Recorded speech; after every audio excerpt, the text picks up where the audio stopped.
Number 1, colour setting. তো এই সেটিংটা on করে আপনি আপনাদের মেসেঞ্জারের রং পরিবর্তন করতে পারবেন। তো এর জন্য আসতে হবে মেনুতে। তো মেনুতে আসার পর আসতে হবে সেটিংয়ে। তো সেটিংয়ে আসার পর নিচে দেখতে পারবেন অ্যাক্সেসিবিলিটি বলে একটা অপশন, এখানে ক্লিক করবেন। এখানে ক্লিক করার পর দেখতে পারবেন কালার ফিল্টার।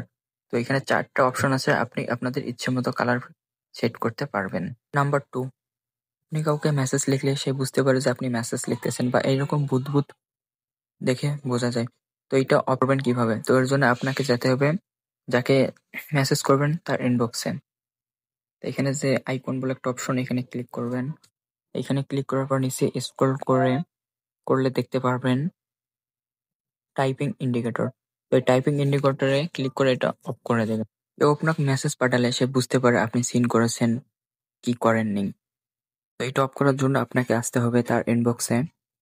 ইনবক্সে আসার পর আইকনে একটা বলে অপশন, এখানে ক্লিক করবেন। ক্লিক করার পর নিচে স্ক্রল করে দেখতে পারবেন রিড রিসিপ্টস। তো এখানে ক্লিক করে এটা অন আছে, এটা অফ করে রাখবেন। নাম্বার 4, আপনি কাউকে ছবি পাঠালে সেই স্ক্রিনশট বা একবারের বেশি দেখতে পারবে না। তো এর জন্য যেতে হবে আপনাকে তার ইনবক্সে। ছবির যে বলে অপশনটা আছে এখানে ক্লিক করতে হবে। তো আপনি যে ছবিটি পাঠাবেন সেটা সিলেক্ট করে এডিট বলে অপশনে ক্লিক করবেন। ক্লিক করার পর এখানে যে অন বলে একটা অপশন আছে, অন অফ, তো এখানে ক্লিক করে সেন্ডে ক্লিক করে দেবেন। তো এখন সে চাইলেও সেই ছবিটি একবার বা স্ক্রিনশট নিতে পারবে না। নাম্বার 5, তো এই সেটিংটা অন করে আপনি আপনার মেসেঞ্জারের প্রাইভেসি সেভ করতে পারবেন।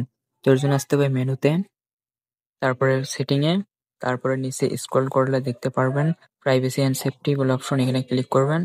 অ্যাপ লক, এখানে আপনার ফিঙ্গারপ্রিন্ট হয়তো বা পাসকি যাবে, তো সম্ভবত এখানে ফিঙ্গারপ্রিন্ট যাবে। তো ফিঙ্গারপ্রিন্টটা দিয়ে আপনারা লাগিয়ে দেবেন। তার এখানে যে আফটার আই হ্যাভ মেসেঞ্জার যে বলে অপশন আছে এটা আপনারা সিলেক্ট করে রাখবেন।